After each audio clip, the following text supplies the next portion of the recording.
Como siempre, les queremos pedir, por favor, que dentro de lo posible puedan desactivar los micrófonos y tener las cámaras prendidas con la finalidad de facilitar el proceso de realimentación para nuestro invitado de esta noche. Así es que, ¿qué tal? Nos alegra mucho que estén con nosotros en este día. Para el Consejo General de Promotora de un Orden Social Humanista, por sus siglas PROSUM, es elocuente y comprometedor compartir este evento con todas y todos ustedes. Con la conferencia de esta noche, PROSUM se viste de luces en el primer trimestre 2021. De verdad, gracias a todos por seguir nuestras actividades en este año. Saludamos con gusto la presencia de todos los señores consejeros de PROSUM y les damos, por supuesto, la bienvenida a quienes hoy participan como anfitriones de todas y todos ustedes. Y amigas y amigos, hoy el mundo entero habla de nanotecnología, de niveles de excelencia en la calidad que se ofrece a los clientes. Se habla de la importancia del desarrollo del potencial humano, de productividad y liderazgos asociados a estrategias de coaching. Esto es importante porque a pesar de las medidas adoptadas contra la libre empresa y la falta de apoyos a los emprendedores, el nombre del juego ahora se llama supervivencia. Se habla de generar 2 millones de empleos, pero nadie dice qué y que los únicos que generan empleos son los empresarios todos. Ni hablar de los millones de empleos perdidos en estos 2 años. Sin embargo, la pregunta es obligada. ¿Cómo se ve todo esto desde una perspectiva cristiana? ¿Cómo se ve desde un punto de vista de esa religiosidad tan sencilla como arraigada en expresión de Karol Wojtyla?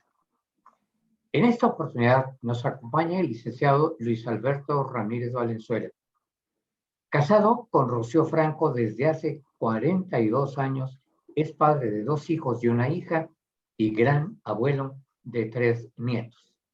Su pasión y bandera es la administración de empresas, contando ahora con la maestría en administración de personal por la Universidad de Guanajuato y entremezclando el posgrado con su otra pasión, las relaciones laborales en el sector privado y público. Desde siempre, su especialidad camina por el ámbito de la responsabilidad social de la empresa, las competencias laborales y el desarrollo de Teamworks, entre otras prestigiadas instituciones del Centro de Formación Internacional de la Organización Internacional del Trabajo, la OIT, en Turín, Italia. El licenciado Ramírez Valenzuela adquirió su expertise en cargos gerenciales y de alta dirección en organizaciones como Campbell's de México, Refrigeración Nieto, SKF de México, Grupo Molinex y Grupo Flexi. Y en el sector público, Ramírez Valenzuela fue convocado a la titularidad de la Delegación Federal del Trabajo y después como subsecretario del Trabajo y Previsión Social en el estado de Guanajuato. Co-creador del Premio Estatal al Mérito Laboral Carlos Abascal Carranza y la certificación Empresa con Responsabilidad Sociolaboral. También fue fundador del movimiento Jóvenes Competitivos Definen el Rumbo. Ha sido fundador y presidente de la Asociación de Ejecutivos de Relaciones Industriales del Bajío, Asociación Civil, y consejero de Coparmex y la delegación de Canacintra en la ciudad de Celaya. Conferencista, catedrático, participante en diversos foros en el país, actualmente dirige la empresa Consultoría y Capacitación Main Gestión de Capital Humano, habiendo sido formado igualmente para ocupar la consejería del Instituto de Política Laboral y actualmente también de la promotora social de un orden humanista. Como siempre, agradecemos desactivar sus micrófonos y dejar encendidas las cámaras. Está a su disposición el chat de esta noche para cualquier intervención de ustedes y en la parte final del evento abriremos un espacio para preguntas y respuestas directas con nuestro expositor invitado. Amigas y amigos, para ustedes, desde la casa de Prosum, con nosotros, Luis Alberto Ramírez Valenzuela. Te escuchamos. Bienvenido. Muchas gracias, René. Pues agradezco a todos su presencia, su asistencia a esta charla que me permito compartir con ustedes algunas reflexiones que yo he hecho a través de algunos añitos acerca de este tema del trabajo y de la empresa, pero como decíamos, como dice la conferencia, con una visión desde el humanismo cristiano. Este enfoque principalmente lo documento con información y con lectura de lo que es la encíclica Labor Exercens del Papa Juan Pablo II, y también con lo que es el compendio de doctrina social de la Iglesia, que habla en el tema de economía y trabajo, pues sobre esto precisamente. Entonces, me permito compartir algunas reflexiones y espero que sobre la marcha vayamos, bueno, yo voy haciendo comentarios y como dijo René, al final voy a esperar sus respuestas. Voy a compartir pantalla para que podamos ir viendo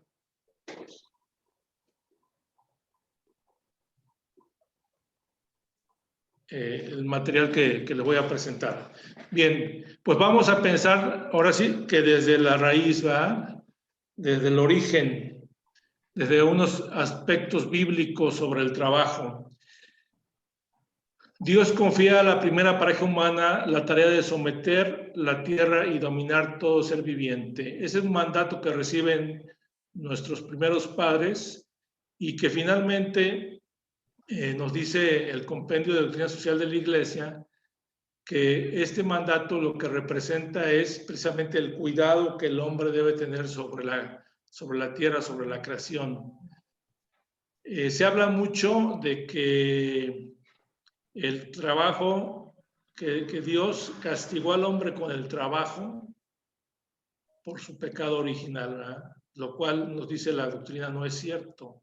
El trabajo ya era connatural al hombre porque el mandato ya estaba dado, el mandato de dominar la tierra, el mandato de cuidar la creación. Más bien lo que vino con el pecado, se nos dice, es la fatiga y la dificultad o el encontrarnos en la situación de cansarnos en un momento dado por el trabajo, ¿verdad? Pero el trabajo en sí mismo no es un castigo, el trabajo en sí mismo, vamos a verlo más adelante, al contrario, es un don que Dios nos ha dado. El hombre entonces nos dice, fue creado a imagen de Dios y fue creado a su imagen de Dios precisamente para que él completara de alguna forma la creación inicial que Dios había realizado, ¿verdad? Entonces, primer concepto, el trabajo no es un castigo, ¿verdad? El trabajo es un don que Dios nos da para colaborar con él en la transformación de la creación, en la transformación de nuestro mundo. Por otro lado, vemos que también en la Biblia y en el Nuevo Testamento, pues vemos que Jesús nos enseña a apreciar el trabajo. Él mismo trabaja en el taller de su padre, de José, pues yo creo que por más de 15 años, ¿verdad? Antes de iniciar su vida pública, trabaja ahí ayudándole en su trabajo de carpintero, ¿verdad? Y entonces él de esa forma también nos enseña que el trabajo es digno, que el trabajo nos perfecciona, ¿verdad? Y que en un momento dado, ¿verdad? Es parte de nuestra dignidad como persona. Y en ese sentido también, ¿verdad? Nos dice el compendio de doctrina social de la Iglesia que el trabajo, que esta coparticipación, digamos, de la creación a través del trabajo debe ser o constituir el móvil más profundo para emprenderlo, el sabernos partícipes de esa obra, ¿sí? Y por lo tanto, también nos dice Juan Pablo II, no nomás participamos de la obra de la creación, sino inclusive, él dice, también participamos de la obra de la redención. Bien, Juan Pablo II en su encíclica Labor in Exercens nos habla del trabajo en dos dimensiones. Nos dice, podemos ver el trabajo en dos dimensiones. La dimensión objetiva y la dimensión subjetiva. La dimensión objetiva que también identifica con la técnica. Y nos dice, en el sentido objetivo el trabajo es el conjunto de actividades, recursos, instrumentos y técnicas de las que el hombre se sirve para producir, para dominar la tierra. El trabajo en sentido objetivo constituye el aspecto contingente de la actividad humana, que varía incesantemente en sus modalidades con la mutación de condiciones técnicas, culturales y sociales. Entonces, el trabajo desde el punto de vista objetivo es ese conjunto de actividades que realiza el hombre para transformar, para cambiar, para convertir algo, materia prima, en un producto terminado, ¿verdad? Y esto ha venido cambiando pues a través de la historia, ¿verdad? La técnica ha venido evolucionando. Vemos cómo el trabajo ha cambiado pues desde los orígenes. Primero el hombre que hacía pues la caza y la pesca, ¿verdad? Era un ser humano que era nómada y que iba de un lugar a otro simplemente buscando cazar y pescar para poder alimentarse. ¿Cuál era su técnica? Pues simplemente, ¿o en qué consistía la técnica? Pues a lo mejor en una lanza, en una piedra o en algo que le ayudaba a hacer eso, ¿no? Pero después viene la agricultura, que el hombre descubre e inventa la posibilidad de que él mismo cultive la tierra y empiece a producir de forma voluntaria alimento. Y empieza a usar a los animales, ¿verdad?, para que le ayuden en esta actividad de la agricultura. Posteriormente viene el trabajo artesanal. Ya en la Edad Media principalmente, ¿verdad?, se empiezan a generar los oficios. El orfebre, el herrero, el carpintero, etcétera, ¿no? Que empiezan a elaborar productos ya más elaborados, valga la redundancia, pero que los hacen de una manera manual, principalmente con algunas herramientas ya un poquito más perfeccionadas, pero principalmente a base de su trabajo, de su fuerza física, pero también de su creatividad, porque finalmente el artesano tiene esa capacidad de crear productos que son originales, por llamarle de una forma, ¿verdad? Y que muchas veces esos productos iban o se fabricaban en base a un pedido especial de quien iban dirigidos, del cliente. Después viene la época industrial que viene con los inventos de la máquina de vapor, que viene con la electricidad, y esta época industrial, su característica principal fue la producción en serie, ¿verdad? Ya no era una producción de poca cantidad e individualizada, sino que era en serie. Empezaban a surgir productos que se fabricaban todos igualitos, ¿verdad?, todos iguales. Y aquí se da también el fenómeno de la división de los factores de la producción. Es cuando se separa el trabajo del capital, ¿verdad?, que lo vamos a ver más adelante. Ahora vivimos la época postindustrial, es la que estamos ahora viviendo, donde ya no solo es importante la técnica, sino sobre todo el conocimiento. Vamos a ver también más adelante un poquito acerca de esta época que ahora estamos viviendo, cómo está cambiando. Y ahora ya se nos habla de la revolución 4.0, la revolución de la robótica, de la inteligencia artificial, donde ya estos robots empiezan y sustituyen al ser humano en muchos trabajos. Muy bien. Juan Pablo nos dice, la técnica es indudablemente una aliada del hombre. Ella le facilita el trabajo y lo perfecciona, lo acelera y lo multiplica, como lo vemos en esta rápida evolución de la historia del trabajo. Sin embargo, la técnica puede transformarse de aliada a adversaria del hombre, como cuando la mecanización del trabajo suplanta al hombre, quitándole toda su satisfacción personal y el estímulo a la creatividad y a la responsabilidad. Cuando quita el puesto de trabajo a muchos trabajadores antes ocupados, o cuando mediante la exaltación de la máquina reduce al hombre a ser un esclavo. Entonces, Juan Pablo II nos dice, nos previene, la técnica sí ayuda al hombre precisamente a hacer mejor su trabajo, pero puede en cierto momento convertirse en algo que lo enajene si no es manejada adecuadamente, como lo vamos a ver también un poquito más adelante. En la época industrial clásica del finales del siglo XIX y sobre todo del siglo XX, se da el modelo industrial típico, el modelo tayloriano, el modelo de Taylor, donde la división del trabajo se hace de una forma exagerada, por llamarlo así, y entonces se convierte en un trabajo repetitivo, rutinario. El trabajador es visto como un apéndice de la maquinaria y no como un ser humano, ¿verdad? Como un apéndice del sistema productivo. Los trabajadores y empleados fácilmente son sustituibles. Como hay una gran oferta de mano de obra, entonces fácilmente, pues si un trabajador se va, si un trabajador deja de trabajar por alguna situación, pues puede contratar a otro sin ningún problema y fácilmente lo sustituye, ¿verdad? La empresa o el capital invierte más en activos y no tanto en las personas.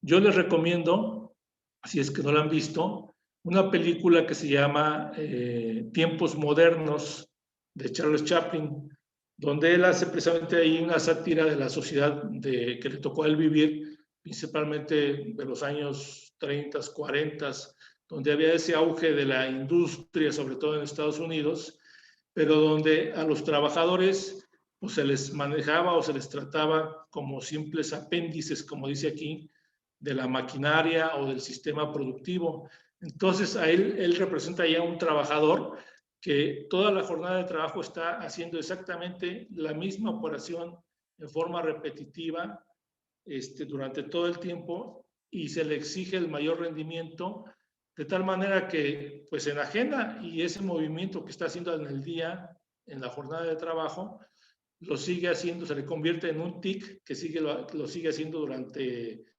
todo el día, aun cuando yo no esté trabajando, ¿no? Es una sátira precisamente de este tipo o de este modelo de organización del trabajo en la que el ser humano precisamente se convierte en una extensión de la máquina, ¿verdad? Es de lo que nos habla Juan Pablo II, precisamente. Por otro lado, Juan Pablo II nos dice, el trabajo en sentido subjetivo se configura, en cambio, como su dimensión estable, porque no depende de lo que el hombre realiza concretamente ni del tipo de actividad que ejercita, sino solo y exclusivamente de su dignidad de persona. Fíjense nomás, aquí, concepto esencial, el trabajo, desde el punto de vista subjetivo, es producto de una persona que tiene dignidad.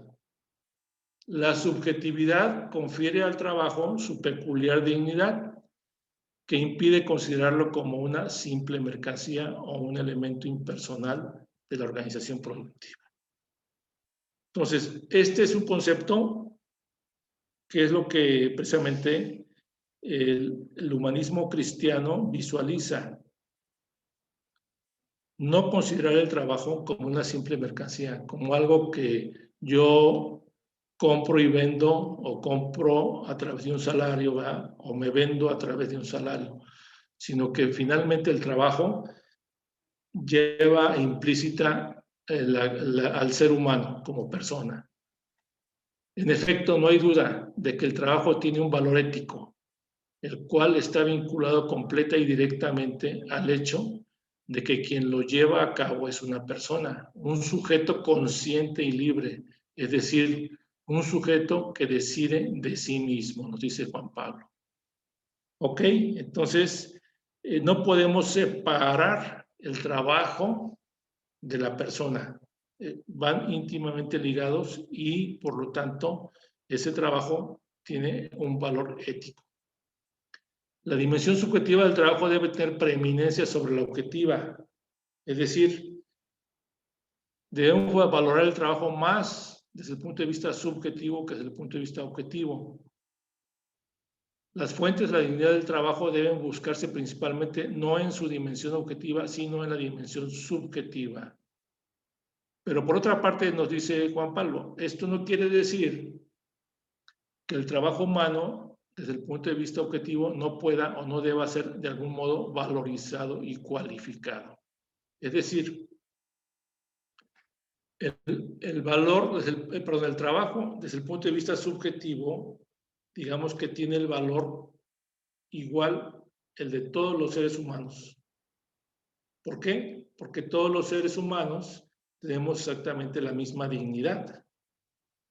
Pero desde el punto de vista del trabajo, desde el punto de vista objetivo, lógicamente los trabajos tienen diferente, o se pueden valorar de diferente forma. ¿Por qué? Pues porque efectivamente el trabajo, hay trabajos que son más valiosos para un proceso productivo que otros, ¿verdad? O para una empresa. ¿Por qué? Porque aportan mayor conocimiento, mayor valor agregado al producto, en fin, requieren de mayor especialización, requieren de mayor esfuerzo, a lo mejor también. Entonces, no se contrapone una cosa con la otra, ¿verdad? Pero finalmente el valor mayor es el valor del trabajo desde el punto de vista subjetivo. Y aquí viene otra fase muy importante. El trabajo es para el hombre y no el hombre para el trabajo. Es decir, el trabajo debe ayudar al hombre a ser más hombre, como lo va a decir más adelante también Juan Pablo, a hacerse más hombre. Y no que el trabajo disminuya al hombre. Como veíamos en el típico modelo tayloriano, ahí el trabajo, en lugar de ayudarle al ser humano a perfeccionarse, a superarse, a desarrollar sus capacidades, al contrario, lo hacía un autómata. Entonces, no está bien, o sea, no es correcto. No estamos respetando la dignidad de la persona. El trabajo siempre tiene que estar diseñado de tal forma que ayude al ser humano a ser mejor persona. Entonces, ante todo, el trabajo, decíamos, es en función del hombre y no el hombre en función del trabajo. El trabajo es un bien del hombre, es un bien de su humanidad, porque mediante el trabajo el hombre no solo transforma la naturaleza adaptándola a sus propias necesidades, sino que se realiza a sí mismo como hombre.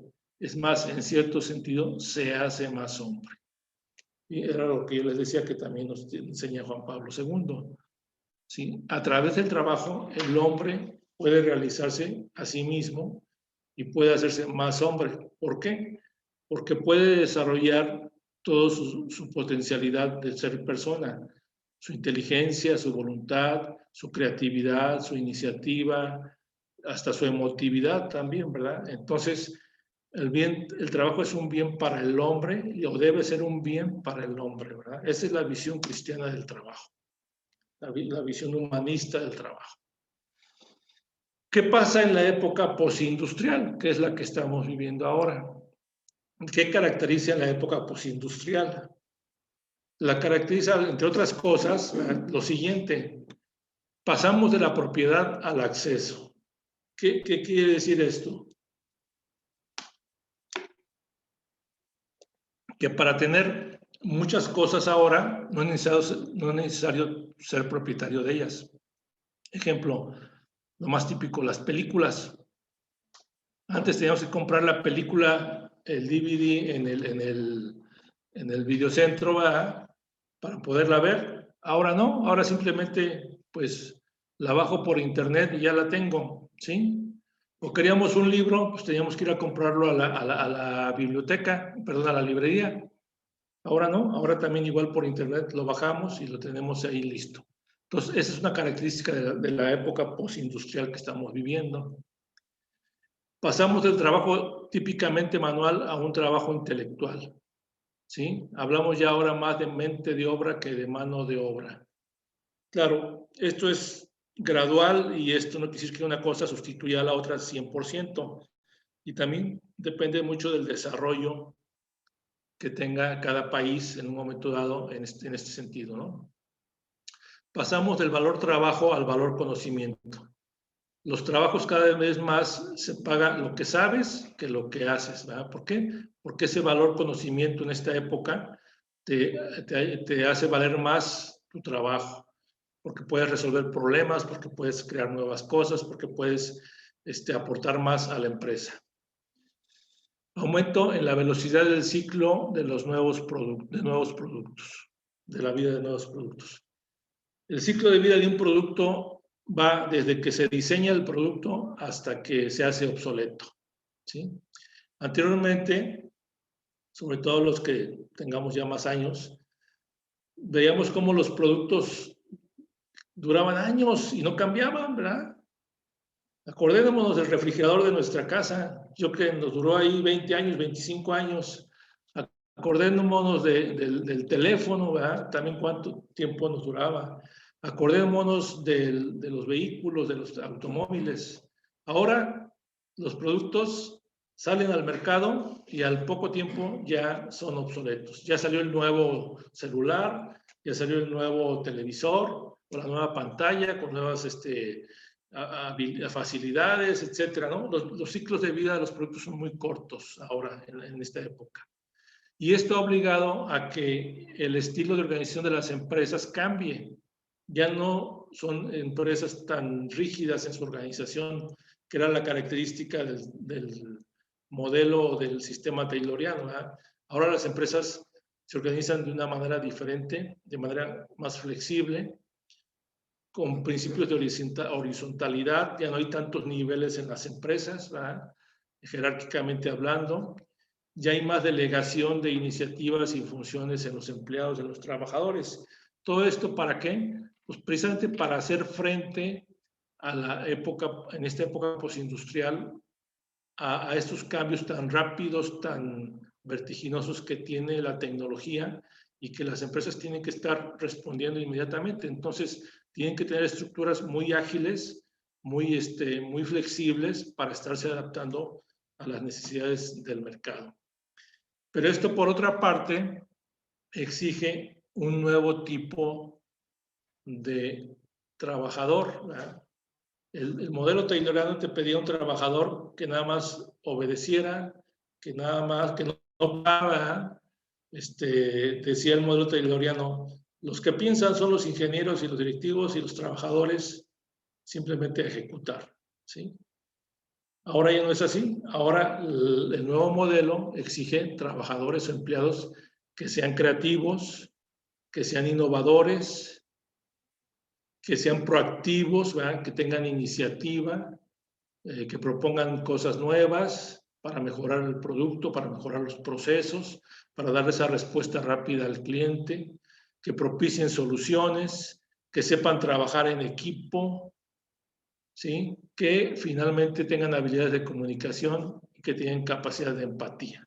Estas son las nuevas características del trabajador postindustrial. Y si lo vemos desde el punto de vista del trabajo humanista, vemos que esto permite al trabajador precisamente desarrollarse más como persona, porque todas estas características precisamente lo hacen ser más persona, lo hacen ser mejor, le hacen desarrollarse más en todo su potencial. Bien, entonces, esta parte de la plática, podríamos decir que la conclusión es: el trabajo tiene un valor ético, el trabajador debe verse como una persona, la empresa debe buscar organizar el trabajo de tal manera que le permita, dentro de lo posible, al trabajador desarrollarse como persona, crecer como persona, ¿verdad? Y en un momento dado, que le permita también tener sentido de su trabajo, ¿sí? Ahorita vamos a hablar un poquito más de eso. Bien, ahora hablamos de las relaciones entre el trabajo y el capital, ¿sí? Decíamos que en la época industrial, precisamente, se separó el trabajo del capital. Y entonces fue cuando se crearon las empresas modernas, vamos a decir, como las conocemos actualmente. El trabajo, por su carácter subjetivo personal, es superior a cualquier otro factor de producción. Este principio vale en particular con respecto al capital. Entonces, la visión que tenemos de la doctrina social de la Iglesia es: el trabajo vale más que el capital. El trabajo es siempre una causa eficiente primaria, mientras que el capital sigue siendo un conjunto de los medios de producción, es solo un instrumento o causa instrumental. El desarrollo integral de la persona humana en el trabajo no contradice, sino favorece más bien la mayor productividad y eficacia del trabajo. Entonces, las empresas que tienen una visión humanista saben bien que la productividad y la eficiencia, la competitividad, no quiere decir que vayan reñidas contra el desarrollo de la persona. Al contrario, las empresas eficientes y productivas son aquellas que desarrollan de manera integral a sus personas, a sus trabajadores, y lo hacen más productivo y lo hacen más eficiente. El mundo del trabajo está descubriendo cada vez más el valor del capital humano, que reside en los conocimientos de los trabajadores, en su disponibilidad de establecer relaciones, en la creatividad, en el carácter emprendedor de sí mismos, en la capacidad de afrontar conscientemente lo nuevo, de trabajar juntos y de saber perseguir objetivos comunes. Fíjense, esto nos dice el Compendio de Doctrina Social de la Iglesia.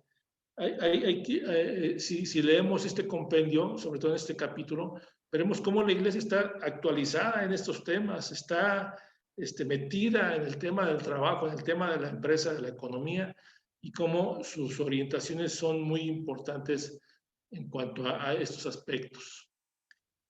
El trabajo es un bien de todos que debe estar disponible para todos, aquellos capaces de hacerlo. Y fíjense esta otra frase: la capacidad propulsora de una sociedad orientada hacia el bien común se mide también y sobre todo a partir de las perspectivas del trabajo que puede ofrecer. Es decir, una sociedad próspera es aquella que tiene la posibilidad de ofrecer empleo, de ofrecer trabajo a la gente. Los países desarrollados son desarrollados por eso, en gran parte, ¿verdad? ¿Por qué? Porque tienen la posibilidad de ofrecer un trabajo digno a sus habitantes, porque han capacitado a sus trabajadores, porque los han preparado a través de políticas públicas que favorecen y que fomentan el empleo, la generación de empleo, que facilitan la creación de empresas. ¿Sí? Ese es el enfoque, y vamos a ver más adelante también, que debe tener el Estado, el gobierno. La política social más efectiva es la creación de empleo. No es andar dando ayuditas o dádivas que solo buscan mantener a la gente en el statu quo en el que está y que buscan que no piense, que no se desarrolle, ¿verdad? Y que finalmente la mayoría de las veces tienen fines político-electorales. Los problemas de la ocupación reclaman las responsabilidades del Estado, al cual compete el deber de promover políticas que activen el empleo. Ya era lo que estaba diciendo, ¿verdad? Por lo tanto, el deber del Estado no es tanto crear empleo, sino crear las condiciones para que se aseguren oportunidades de trabajo, estimulando. A ver, ahorita qué está pasando en nuestro país, desafortunadamente. Nunca en esta crisis de la pandemia se buscó apoyar al empleo. Las empresas, los empresarios exigían apoyos para que no dieran de baja a sus trabajadores, para que no se perdieran los empleos. No pedían dinero para ellos, pedían simplemente estímulos fiscales, ayudas para aguantar y soportar su plantilla de trabajadores y que no se creara un desempleo. Desafortunadamente, la política que se siguió fue todo lo contrario y vemos cómo se perdieron, se habla de más de 10 millones de empleos entre formales e informales, ¿verdad? Y bueno, pues todavía es momento en que ni siquiera se empiezan a recuperar. Seguimos igual. Bien, hay otro tema que va muy ligado con la empresa, con el trabajo, que es la familia. Es necesario que las empresas y las organizaciones profesionales, los sindicatos y el Estado promuevan políticas laborales que no perjudiquen ni sino favorezcan al núcleo familiar. Esto es muy importante.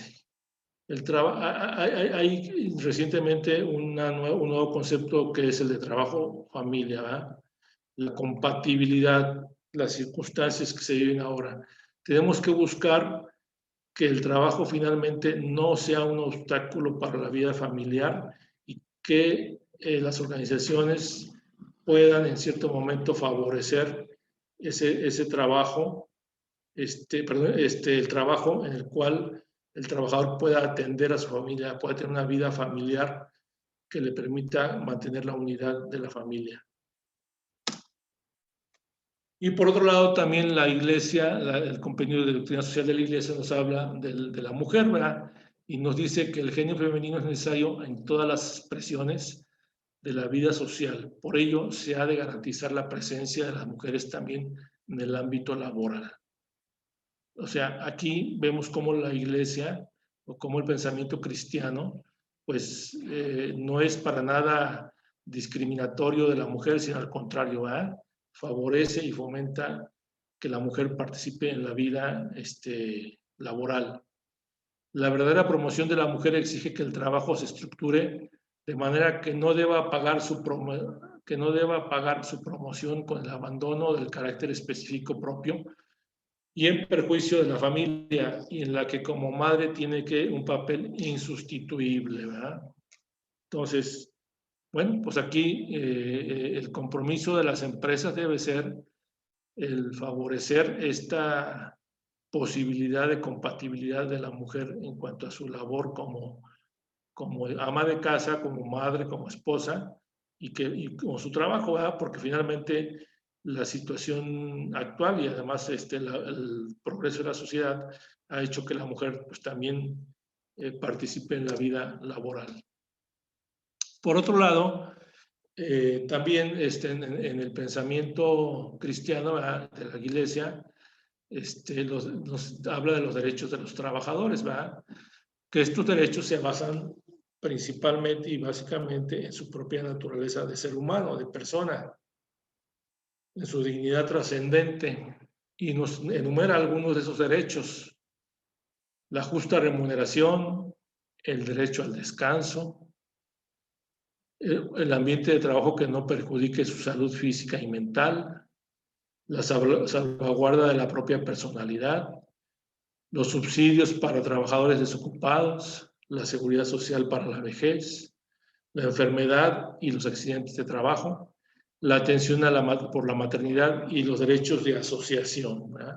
Estos son derechos que se consideran como algo natural desde el punto de vista laboral por parte de la visión cristiana del trabajo, ¿verdad? Y nos dice también que la remuneración es el instrumento más importante para practicar la justicia en las relaciones laborales. Obviamente, ¿verdad?, todo trabajo debe tener una remuneración, debe ser remunerado económicamente, ¿sí? Y esta forma de remunerar es, como dice aquí, un instrumento importante para practicar la justicia en las relaciones laborales. Pagar un salario justo, un salario de acuerdo a las aportaciones que hace el trabajador. Como veíamos en la dimensión objetiva, es legítimo y es justo que haya diferentes salarios, que haya diferentes compensaciones de acuerdo a la aportación de cada quien en la empresa. Pero sí debe haber cuando menos una remuneración mínima que garantice al trabajador sus necesidades básicas de él y de su familia, ¿verdad? Y básica no entendemos únicamente por la habitación y la comida, sino también la educación, el esparcimiento, etc. Entonces nos dice también que la remuneración del trabajo debe ser tal que permita al hombre y a su familia una vida digna, de una manera cultural y espiritual, teniendo presentes el puesto de trabajo y la productividad que cada uno, así como las condiciones de la empresa y el bien común. Es decir, debe haber un equilibrio, ¿verdad? Porque también no todas las empresas pueden remunerar a sus trabajadores de la misma manera, ¿sí? No es lo mismo una empresa transnacional, ¿verdad? Una empresa de las que conocemos a nivel mundial, ¿verdad? Que pues una empresa micro, una empresa mediana que tiene pocos recursos, que tiene pocas capacidades, pero que genera empleo y que finalmente es una fuente de trabajo. Entonces tenemos que también tomar en cuenta en las empresas que esa remuneración sea de acuerdo a la capacidad de la empresa. Y para ello tenemos que tener criterios de mucha equidad, ¿verdad? De mucho equilibrio, para mantener el empleo, pero al mismo tiempo para remunerar adecuadamente a los trabajadores. El bienestar económico de un país no se mide exclusivamente por la cantidad de bienes producidos, sino también teniendo en cuenta el modo en que son producidos y el grado de equidad en la distribución de la renta. Fíjense, esto es importantísimo. El bienestar económico no es únicamente generar Producto Interno Bruto, que sea mayor o menor, sino cómo lo generamos. Lo generamos a través de trabajos dignos, lo generamos a través de un reparto justo de esa renta, de esa riqueza. Esto es muy importante, ¿verdad? El que haya equidad. Y esto es parte de lo que finalmente, pues también el empresario tiene que tener esa conciencia de justicia social, ¿verdad? Esa conciencia de lo que la iglesia misma nos habla de la hipoteca social, ¿verdad? De que los bienes creados, de que los bienes deben ser siempre repartidos y utilizados en función del bien común, con equidad. Debemos buscar la equidad en los salarios y la equidad entre la ganancia de la empresa y los salarios y la remuneración a los trabajadores. Bien, la iglesia, como les decía, se está actualizada, nos habla de las cosas nuevas y nos dice uno de los estímulos más significativos para el actual cambio de la organización del trabajo procede del fenómeno de la globalización.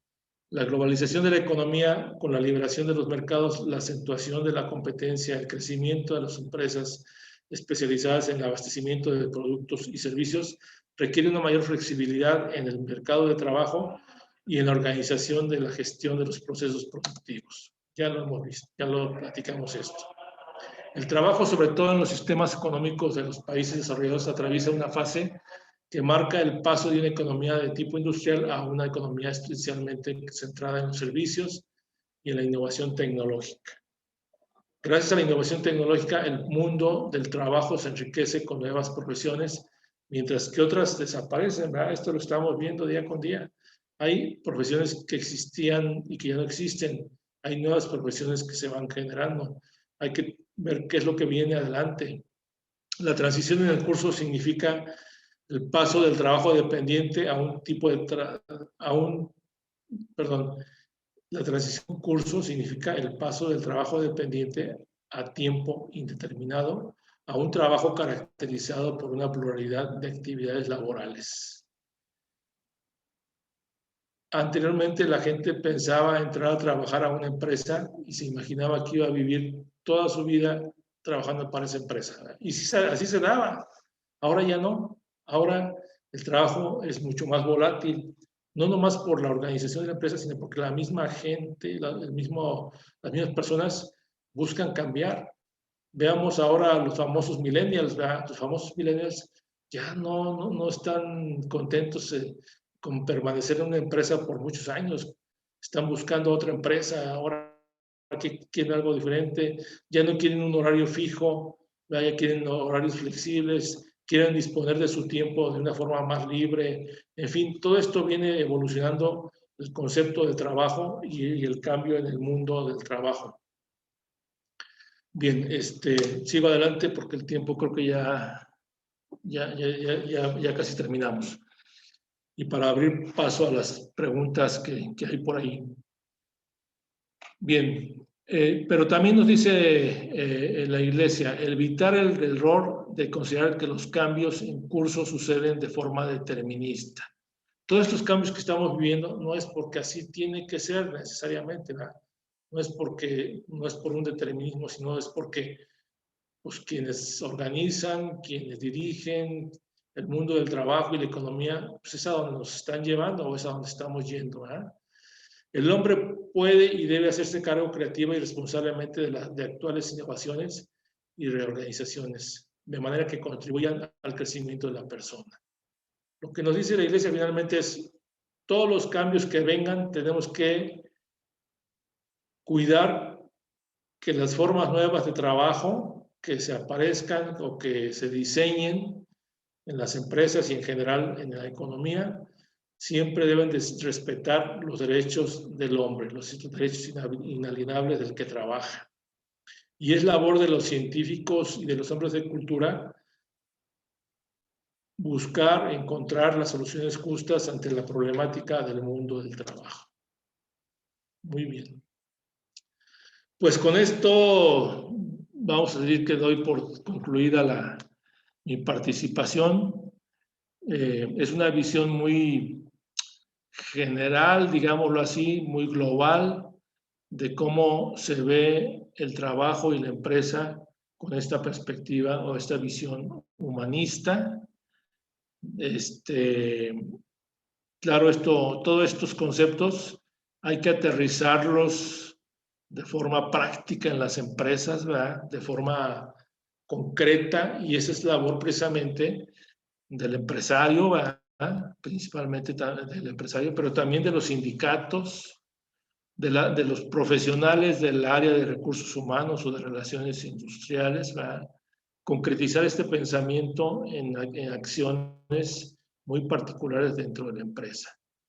A veces dice uno, a ver, ¿cómo sabe si una empresa reconoce la dignidad de una persona? Pues simple y sencillamente con el trato, ¿eh? Con el trato que se le da al trabajador. Es la primera acción que debes de implementar en tu empresa para el reconocimiento de la dignidad de la persona. Tratarlo como eso, como persona. No tratarlo, que para ti no sea un número de nómina, ¿verdad? Que para ti no sea, pues el mecánico, el vigilante, no, es Juan Pérez, es Pedro López, ¿sí?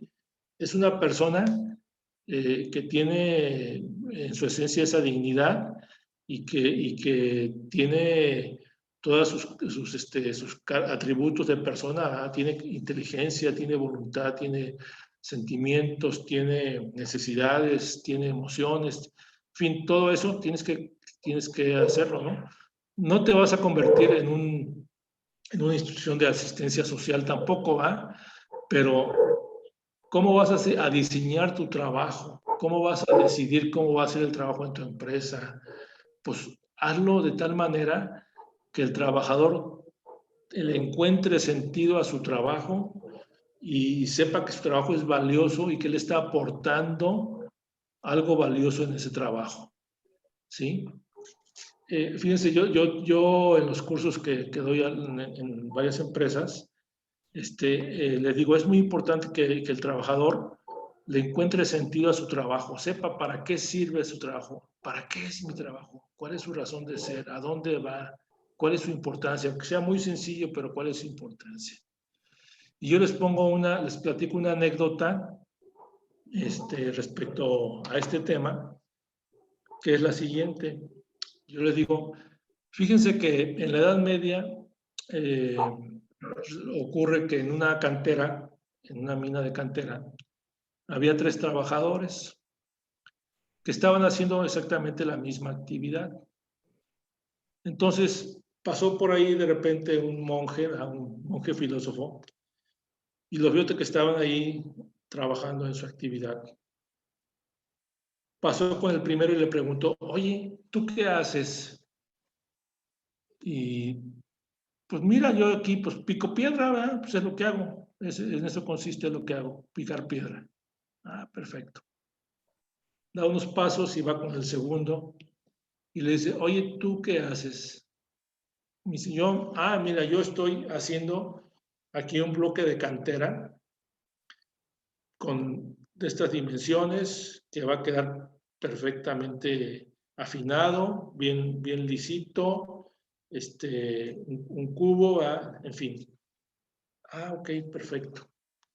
Y va con el tercero más adelante y le pregunta, oye, ¿y tú qué haces? Y este tercero le contesta, yo estoy contribuyendo a construir la más grande catedral de Europa. Fíjense, y los tres estaban haciendo exactamente la misma actividad. ¿Cuál tendría mayor satisfacción de su trabajo? Seguramente el salario era el mismo para los tres, pero ¿cuál se sentiría mejor como persona? Pues seguramente que el tercero, ¿eh? Porque él encontraba sentido a su trabajo y sabía que por poquito que fuera o por su labor, él finalmente estaba contribuyendo a construir esa catedral que iba a ser la más grande de Europa. Y así yo le decía ya en el trabajo normal, a ver, ¿tú qué haces? A un trabajador, por ejemplo, a las trabajadoras de la industria del calzado, ¿tú qué haces? Tu actividad es que, pues embarrar. ¿Qué es eso? No, pues embarro la suela con pegamento, ¿verdad? Y lo pego al corte para que complete ya el armado del zapato. Ok, perfecto. Bueno, y pues ya, eso es todo, sí. Y tu trabajo es importante. Pues se queda así pensando. Pues, a ver, piénsale tantito. ¿Qué pasa si no haces bien tu trabajo? Pues la suela se puede despegar al poco tiempo y pues ya el zapato ya no sirve, ¿verdad? Y luego, ¿qué más va? ¿Qué crees que pase con eso? ¿Qué crees que diga el cliente que compró ese zapato? No, pues ya no lo va a comprar, ¿verdad? Porque va a decir, no, pues este zapato no dura. Fíjate. Entonces, tu trabajo es importante, ¿verdad? Tu trabajo, a pesar de ser aparentemente muy sencillo, muy simple, tiene mucha importancia. Porque no solo eso, a ver, aparte de que el cliente diga, ya no voy a comprar ese zapato, ¿qué más puede pasar? Y ya, pues es que seguramente lo va a comentar con su familia, con sus amigos, con alguien más. Fíjate, y entonces, ¿qué? Pues entonces ya va a haber más gente que diga, ese zapato, esa marca, mejor no la compres, ¿verdad? Y lo mismo puede pasar con un automóvil o con un teléfono o con otro producto, ¿no? Entonces, ahí la gente encuentra el sentido también de su trabajo, la trascendencia de su trabajo. Muy bien, pues ya no quiero alargarme más. Hasta aquí, René, si me haces favor, si tenemos por ahí preguntas o algo, con mucho gusto. Con todo gusto, muchísimas gracias, licenciado, qué amable. Pues empezaron ya a llegar diferentes preguntas y empiezo con las del chat. Si te parece bien, licenciado, voy a mencionar algunas para que pueda haber una respuesta en bloque si no tienes inconveniente. En el chat dice, ¿cómo conciliar términos que parecen antitéticos como trabajo y capital? Juan Armando Sotelo nos comenta que Tiempos Modernos es una película extraordinaria, emblemática, artística y de profundo contenido humano. El licenciado Antonio Rojas dice que si hay posibilidad de que nos faciliten la conferencia en forma digital, sí la hay. Basta con que nos comenten que la solicitan y con todo gusto. Y importante la mención en relación con la familia en el trabajo, nos dice Alicia Franco, felicidades. ¿Crees que la Iglesia ha estado al día en encíclicas laborales? Comenta también Alicia Franco. Y Obed Torres nos hace una pregunta, un planteamiento interesante. El año pasado, en junio, el arzobispo de León, Monseñor Alfonso Cortés, públicamente pidió que se hiciera una pastoral laboral. Por tanto, ¿no creen que valga la pena unir fuerzas para crear dicha pastoral y permearla acorde a la doctrina social de la Iglesia? Son hasta este momento las preguntas en el chat. El licenciado Tomás López nos dice, ante todo en la empresa, que centre su organización y desarrollo en el valor de la persona con un enfoque humanista. Así englobo este primer paquete de preguntas, porque vienen enseguida las picosas, licenciado Ramírez Valenzuela. Bueno, la iglesia ha estado metida en este tema desde el siglo XIX, con la primera encíclica que publicó el Papa, si no me equivoco, León XIII, la Rerum Novarum, que apareció prácticamente al mismo tiempo que la obra del Capital de Marx, ¿verdad? Porque precisamente el Papa vio la situación que estaban viviendo los trabajadores de esa época, en la que pues estaban siendo explotados definitivamente por la forma en que trabajaban. Y empezó a hablar pues de los derechos de los trabajadores como personas, como seres humanos. Después vino la 40º año y después han venido otras encíclicas. La última sobre el tema fuera de Juan Pablo II, la labor en excelsis. Sin embargo, el Papa Francisco también ya ha abordado, no en encíclicas, pero sí en varios documentos, el tema del trabajo, ¿no? Entonces, el problema es que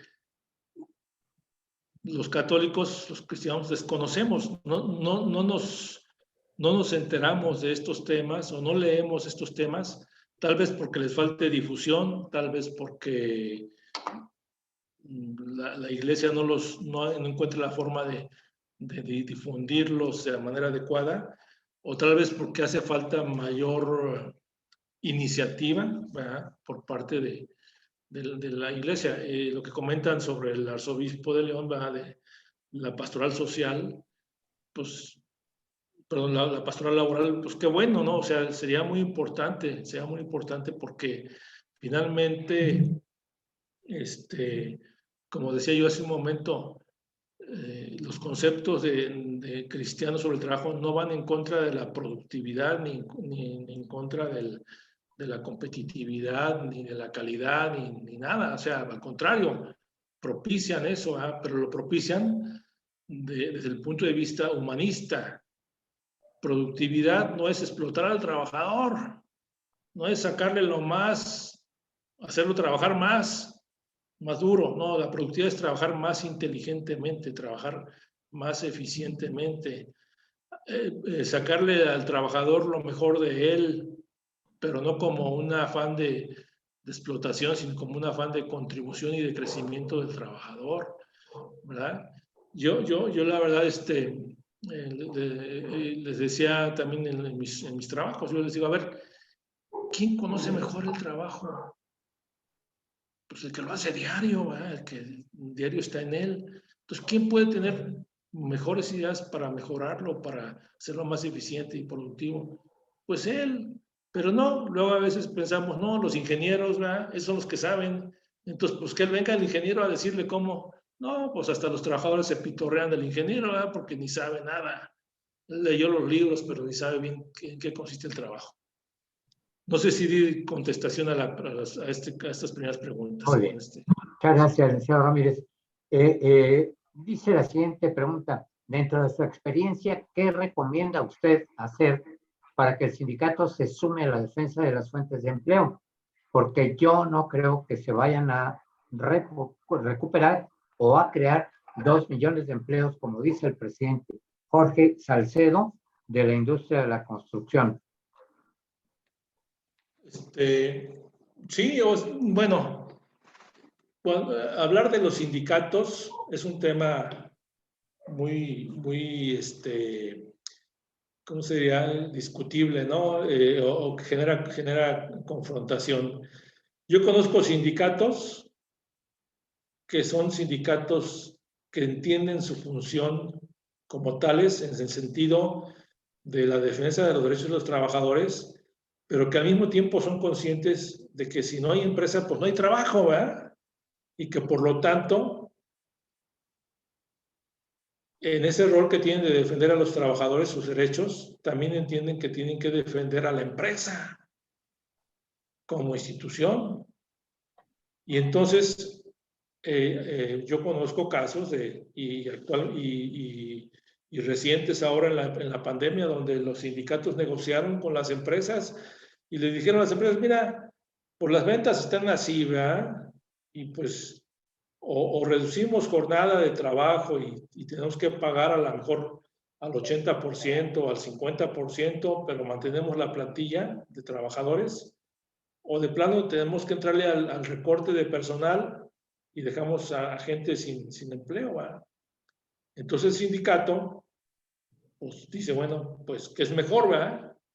Pues creo que es mejor que muchos ganen al 80 o que toda la plantilla gane al 80 o al 70, que me quiten el 20 o 30% de la gente, ¿verdad? Y que la dejen sin empleo, sin ingresos, sin seguridad social, ¿verdad? Porque pues ya no van a tener seguridad social al quedarse desempleados.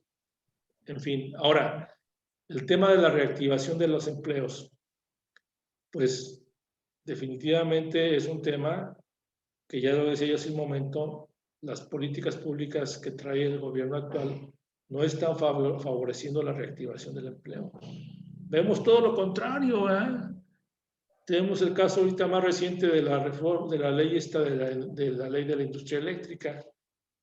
En lugar de favorecer la inversión privada en la generación de energías amigables, de energías que no afecten el medio ambiente, pues estamos volviendo a que la CFE sea la que va a producir la energía a través del combustible, a través del carbón, ¿verdad? Y estamos cerrando las puertas a empresas pues, que son extranjeras, porque traen la tecnología, pero que pues, finalmente generan empleo. Y ya lo decíamos, el empleo es la mejor forma de repartir la riqueza. Entonces, bueno, pues ahora también hay sindicatos, pues que sí son muy radicales, vamos a llamarlo así, que no entienden conceptos de productividad o que no entienden conceptos de rentabilidad, ¿verdad? Y que pues se montan en su macho y no aceptan modificar condiciones de trabajo, pero que a la larga pues hacen un mal porque finalmente acaban con la gallina de los huevos de oro, ¿verdad? Muy bien. Hay varias preguntas picosas. Empiezo con dos del chat. Dice Lourdes, ojalá todos los empresarios tuvieran esa visión humanista del trabajo y la aplicaran en sus empresas. Viviríamos mucho mejor todos. Gracias por su conferencia, es muy buena. Se requiere mucha conciencia en la población para corregir las prácticas que solo siguen la ganancia. Luego, Jorge Rafael Ruiz nos dice que 80% de algo es mejor que 100% de nada. Maestro Ramírez Valenzuela, usted me dio clase hace algunos años, se lo agradezco, en la UG, porque creo en la libre empresa. ¿Qué hacer con los chavos en quienes no les importa prepararse, estudiar, crecer? Soy Andrés González y mi esposa Fanny Verástegui también fue su alumna y continuó con la que sigue para ver si las puede resolver en bloque, licenciado. Leo Ramírez nos pide un anónimo. Creo en la libertad de emprender y en la economía social de mercado. El presidente nos lleva al precipicio sin apoyos a los empleadores. Eso no es humano ni cristiano. Y se me hace torpe exportar una nueva generación de braceros. Adelante, licenciado. Sí, en relación a la primera comentario, más que pregunta, efectivamente, desafortunadamente, hay empresarios que tienen una visión meramente economista o economicista de la empresa, ¿verdad? La ganancia mayor y el menor costo, ¿no? Y desafortunadamente, pues a sus colaboradores no les dan ese valor de personas que tienen, ¿verdad? Y por eso, pues también a veces se explica, aunque no se justifique, ¿verdad? Y ellos mismos le dan vida a los sindicatos radicales, ¿verdad? Porque dicen, pues miren, ahí están los patrones, cómo son de hijos de la guayaba, ¿verdad? Por decirlo de alguna forma, ¿sí? Aquella frase que alguien un día me dijo, no, pues es que aquí son empresarios ricos, empresas no, empresarios millonarios, empresas ricas y trabajadores miserables, ¿no? Entonces, pues está mal, eso está mal definitivamente. Desde el punto de vista cristiano, eso está mal, del humanismo que está mal. O sea, que está muy mal que llegues tú a una empresa donde llegas y ves la fachada de la empresa que está casi en ruinas, ¿verdad? Pero afuera hay un BMW o un Audi ahí de último modelo, hay, pues el patrón, ¿verdad? Pues no, la verdad es que no, ¿verdad? Y ya entras a la empresa y pues el trabajador está ahí, pues sin las medidas de seguridad, necesarias, cuando menos mínimas, sin la higiene. No, pues tú dices, esto no está bien, ¿no? Pues, yo creo que, y esto a veces no les gusta escucharlo a los empresarios, vamos, a los que tienen esa visión, ¿no? Pero pues, digo, pues duele, pero es la realidad, ¿no? Pero es la realidad. Entonces, bien, yo ahí creo que hay mucho que hacer, hay mucho que yo creo que se tiene que trabajar mucho en la formación de un nuevo empresariado con esta conciencia social, ¿verdad? Para que finalmente pues el empleo mejore, ¿no? ¿Cuál era la otra, Rubén? Perdón, René. No, que es básicamente un comentario en donde dice la importancia de la dignidad en el trabajo. Es muy buena nota, licenciado Luis Alberto Ramírez Valenzuela. Tomás López, felicidades, licenciado Luis Alberto Ramírez. Muy necesario difundir la visión humanista y cristiana en empresas y emprendedores. Seríamos una sociedad mejor. Y con esto, amigas y amigos, mil gracias por el enorme valor de su presencia. A nombre del Consejo General de PROSUM van nuestros mejores deseos en esta noche. En breve compartiremos la realización de nuestro diplomado de Democracia y Participación Ciudadana y los próximos 4 eventos organizados por PROSUM. Señoras y señores, gracias de nuevo y hasta siempre. Gracias, Luis Alberto. Gracias a todas y a todos. Gracias a todos por su participación. Me da mucho gusto por ahí escuchar que hay algún alumno, algunos alumnos, algunos compañeros de trabajo, colegas. Mucho gusto y muchas gracias por su presencia y su participación. Muchas gracias a todas y todos. Hasta siempre. Señoras y señores, buenas noches.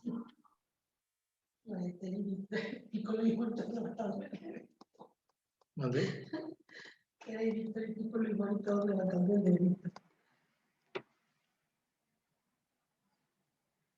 Estás pidiendo con el padre Alex. Estás pidiendo con el padre Alex los domingos.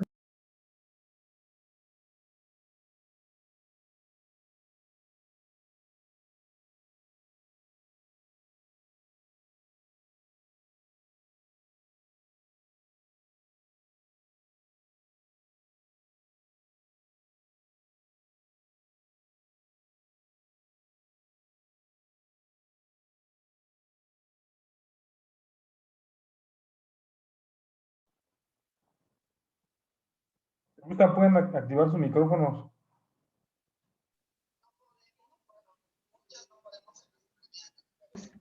Muchas gracias, licenciado Luis Alberto, por esta exposición tan clara, tan completa. Y pues, ya. Muchas gracias por tu felicitación, Juan Armando. Un abrazo. Oye, güero. ¿Qué pasó, Paco? Pues mira, sí está muy interesante todo lo que tú estás exponiendo. El problema es que no se concreta nada. Entonces, el empresario pues busca generar utilidades. La iglesia no se arrima, por decirlo así, o no presiona al empresariado para que realmente hagan algo. Fíjate, hay mucha analfabetización, ¿sí? Que también es un problema que la empresa, la iglesia, debería de apoyar un poco más para que la gente esté más capacitada. Luego, otro problema, algo mencionabas tú de la tierra, que Dios encomendó a la tierra, la estamos destruyendo. El medio ambiente está impresionantemente mal. Y como tú lo acabas de decir ahorita, en Pemex lo que están haciendo es una contaminación pavorosa. Entonces aquí yo creo que, pues no sé, hacer algunas recomendaciones o algunas consideraciones para que puedan superarse todas las comentarios que tú hiciste, que son muy interesantes y muy acertados. ¿Sale? Claro que sí, Paco. No, bueno, tienes toda la razón. Pero bueno, yo lo que digo es, pues no hay que, ante este escenario, no hay que desanimarnos, ¿verdad? No hay que decir que no se puede hacer nada, ¿verdad? Sino que al contrario, nos debe incentivar a que cada uno de nosotros en nuestro ámbito, pues creemos esa conciencia, generemos esa mentalidad, promovamos esta visión desde nuestros lugares o de nuestros círculos de sociales y de trabajo, ¿verdad? Yo en lo personal, bueno, pues esta visión, a veces sin decir que es una visión desde la iglesia o del humanismo cristiano, porque pues no siempre a lo mejor es lo más, o no hay apertura para ello. Yo lo promuevo como conceptos porque son conceptos humanos, ¿verdad? Son conceptos que parten de la esencia del ser humano, independientemente de que la iglesia los perfecciona con su visión teológica o filosófica. Y aquí Juan Armando, que veo que pues, es sacerdote, ¿verdad? Él nos puede decir mucho al respecto, ¿no? Pater. ¿Cómo está, Pater? Buenas noches. Pero bueno, pues esto de la pastoral laboral, pues es algo muy interesante, ¿no? Y yo creo que, como tú dices, pues la iglesia puede contribuir, desde mi punto de vista, pues en su ámbito también en la formación de estos conceptos dentro de sus seminaristas, por ejemplo, en la formación del seminarista, pues que conozcan estos conceptos para que también en su momento trabajen en ámbitos sociales, en ámbitos laborales, y que no sea nada más el tema de la cuestión religiosa en sentido del culto, ¿verdad? Sino que sea una vivencia en el trabajo, ¿no? Yo por ahí estaba viendo que recién está por canonizarse a un empresario argentino, Bernard Shaw, que ya hizo un milagro. Es un empresario argentino, bueno, que promovió todos esos conceptos en una de las empresas que él tenía, que él dirigía, y era así, o sea, una gente pues que vivía esto en su empresa y que finalmente cuando se enfermó, se murió, creo que, no sé si de cáncer o algo así, creo que su empresa tenía cerca de 5,000 trabajadores. Cuando se enfermó, que tenían que hacer unas transfusiones por esa cuestión, dice ahí lo que leí, que hubo como cerca de 300 trabajadores que hacían fila para donar su sangre para el empresario, ¿eh? O sea, ahí se nota cómo lo querían, ¿sí?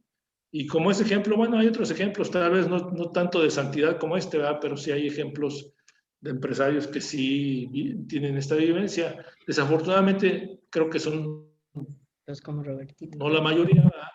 Pero bueno, pues hay que buscar difundir estos conceptos, ¿no? Sí, tienes razón. No sé si el padre nos quiera decir algo. Creo que el padre nos quiere comentar algo. Sí, realmente el comentario, perdón, no sé, ¿cuál es su nombre? Francisco Pasillas. Señor Francisco, realmente su comentario podríamos ponerlo en la boca de todos, ¿no? Los que ven a la iglesia. Creo que usted tiene buena parte de razón. Ahora, sí invito a considerar primero que generalmente tenemos un concepto de iglesia por el cual identificamos a lo que es la jerarquía con la iglesia. Y sin embargo, la iglesia somos todos los bautizados, ¿sí? Eso es importante tenerlo en cuenta porque de aquí nace luego el compromiso del cristiano en la vida social, en la vida del mundo. No es en primer lugar, obligación de la jerarquía, de los obispos o de los sacerdotes, dar las indicaciones técnicas para el funcionamiento de la sociedad. Ilustra, ilumina con los principios del Evangelio, ilustra con la tradición de la Iglesia, y luego son los cristianos, luego son los bautizados los que aplican eso a la vida social, ¿no? Y a la vida económica. Y esto es importante porque efectivamente aquí es donde encontramos luego la disociación entre labor de la Iglesia, enseñanzas de la Iglesia, y luego la vida económica y social del mundo, donde encontramos tantas injusticias, incluso en países, en regiones, con empresarios que se supone que son cristianos, ¿no? Entonces es muy importante aquí que efectivamente las organizaciones de inspiración cristiana, los grupos que buscan el desarrollo humano con inspiración cristiana, como el grupo que ha convocado a esta reunión o a esta serie de conferencias, sí podrían ejercer, por decirlo así, un influjo o una presión en la jerarquía para que de alguna manera impulsen o sostengan más visiblemente esto que usted está pidiendo, ¿no? Recordemos que ya la Iglesia tiene una pastoral social. Dentro de la pastoral social, por ejemplo, está la institución de Cáritas. Dentro de la pastoral social también se atiende a enfermos, se atiende a personas de escasos recursos. O sea, hay programas muy variados y hay también programas educativos, ¿no? La Iglesia también atiende en la educación a niños de escasos recursos. Entonces, ya hay una acción de la jerarquía de la Iglesia y de las instituciones de la Iglesia en este sentido. Pero yo creo que lo que está faltando es más coordinación. Cuando los cristianos, cuando los bautizados, los laicos, se han comprometido en la vida social de la Iglesia, han surgido partidos políticos. Tenemos la historia de México, no voy a mencionar partidos políticos, pero recordemos cómo en torno al periodo de la Guerra Cristera surgieron movimientos sociales de inspiración cristiana, de gente muy capacitada, y de esos cuadros de bautizados hubo mártires incluso, ¿sí? La Unión Europea nació con espíritu cristiano, porque los fundadores de la Unión Europea eran hombres de profunda fe cristiana. De hecho, algo que hoy se pasa completamente desapercibido, la bandera de la Unión Europea, ¿sí?, fue tomada, se inspiró, se tomó la inspiración para la bandera de la Unión Europea en un vitral de la Catedral de Notre Dame en París, que justamente tenía un fondo azul con 2 estrellas que casualmente o providencialmente fue el número de países fundadores de la Unión Europea, ¿sí? Y hubo pensadores, filósofos, pensadores, escritores, políticos profundamente cristianos que en esa época también influyeron positivamente en el mundo, ¿no? Entonces yo creo que estamos adoleciendo de esto en el mundo hoy en día y particularmente en México. Estamos adoleciendo, o sea, nos está faltando de que laicos católicos comprometidos realmente se fajen y den la batalla en el mundo político, en la sociedad, en la economía, justamente para imbuir de espíritu cristiano la vida social. Justamente es en este momento que hay que hacerlo, antes de junio. Pues tenemos muchos años donde desafortunadamente pues ha venido a menos el compromiso social de los laicos cristianos católicos, y no solamente hasta junio, o sea, ayer, hoy, mañana y después de junio, porque creo que también ahí cometemos un error, somos muy reactivos, ¿sí? Sí. Y no podemos ser reactivos, debemos ser muy proactivos y realmente tener una visión de futuro, un proyecto de futuro. Y ahí creo que tanto individualmente los empresarios cristianos comprometidos con el país realmente han pues influir más firmemente, ¿no? Los políticos o los partidos políticos que tengan una inspiración cristiana, políticos individualmente como partidos, han de dar un paso, han de subir un escalón en ese compromiso, ¿sí? Sin miedos. Urge, porque efectivamente tenemos una fecha, ¿verdad? Que es apremiante, pero no es por la fecha. ¿Qué vamos a hacer después? ¿Cuál es el proyecto de país que queremos para después, ¿no? ¿Cuál es el proyecto de sociedad que queremos para después? No importa esa fecha. Lo que importa es el futuro del país. Ok, muchas gracias, padre. Muchas gracias, padre. Qué buenas ideas y qué buenos conceptos nos comentan. Insisto en algo. Mire, ustedes, si son laicos comprometidos, hablen con su párroco. Oiga, padre, pónganos un curso de doctrina social de la iglesia en la parroquia, en la diócesis. Si ustedes tienen contacto con el obispo, digan con toda confianza, padres, ¿verdad? A los sacerdotes, padres, están muy calladitos, obispo, está muy calladito, necesitamos, ¿verdad? Si ustedes sienten eso, díganlo. Y luego ya prudentemente, pues el clero, ¿no? Verá la manera de que ustedes sientan también, pues el apoyo, ¿no? De la jerarquía. Sí, claro. Yo estuve 11 años y medio en Venezuela. Muy bien. Entonces yo sé, no lo que se tiene. ¿Cómo se maneja todo eso, verdad? Sé, sí, efectivamente. Y sé lo que pasó en Venezuela y sé cómo actuaron los obispos en Venezuela. Y yo sé no lo que se viene. O sea, conozco lo que ya se vino en México. ¿Sí? No nos asuste, padre.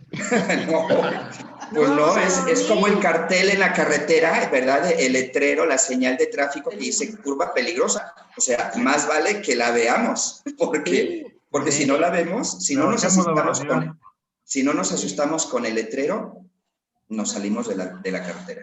Claro. Y hay que darla con cuidado. Sí, efectivamente.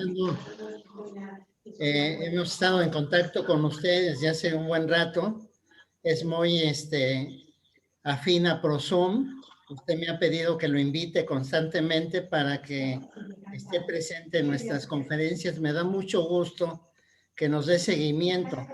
Y especialmente hoy me da la oportunidad de que también en alguna ocasión le pidamos alguna conferencia sobre un tema específico para que nos pueda orientar en algo relacionado con la cuestión de la iglesia y la política, que es lo más importante. Y la experiencia que tiene usted con lo de Venezuela, pues es una experiencia que hay que vivir en este momento para no caer precisamente en más errores en esa situación. Entonces, lo voy a invitar personalmente a alguna conferencia pronto para que nos apoye también, también con algunas ideas en relación a lo que usted sabe y la experiencia que ha tenido, ¿no?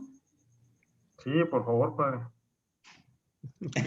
En lo que podamos colaborar, cuente conmigo. Muy bien, padre, muchas gracias. Muchas gracias. Perdón, yo también quería finalmente decir una cosa.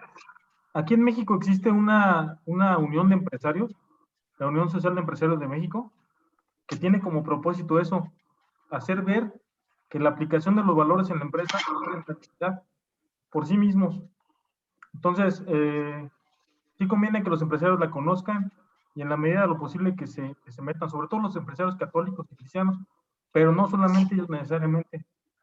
Es una asociación que busca que se conozcan los valores que propone la Iglesia, la doctrina social, que son emanados del Evangelio. Y bueno, esa es la parte de la asociación, pero también es importante saber y decir que hay empresas en México que sí hacen ese esfuerzo. Hay empresarios que acuden a USEM, se enriquecen de la doctrina y lo aplican en sus empresas. Entonces, Ciertamente en México hay muchas empresas que se quedan muy al margen, no trabajan en ese sentido, pero también hay algunas que lo hacen y permanecen en el tiempo. Los valores logran que las empresas permanezcan en el tiempo, que se hagan más fuertes, y eso debido pues principalmente a que los trabajadores se sienten bien tratados, ponen más su empeño en la empresa, no la roban, etcétera. Todo lo que pueden dar los valores, ¿no? Entonces es importante decirlo, en México sí hay esfuerzos de ese tipo, y bueno, no solamente en México, en todo el mundo también existe la UNIAPAC, que es la USEM, pero a nivel mundial. Entonces, nada más quería comentar eso para que, pues, en la medida de lo posible que la conozcan a través de internet todavía, y después que nos involucremos en esta asociación. Muchas gracias. Hecho. Gracias. Muchísimas gracias. Gracias, saludos. Pues nuevamente gracias. Gracias, Buenas padre. noches a todos. Buenas noches. Saludos, Bye. Lichita. Adiós. Adiós, Lichita. Adiós. Gusto verlos a todos. Igualmente. Padres. ¿Qué? ¿Padres qué? Padre soy él, iba a decir, pero... Señora Alicia, su micrófono está apagado.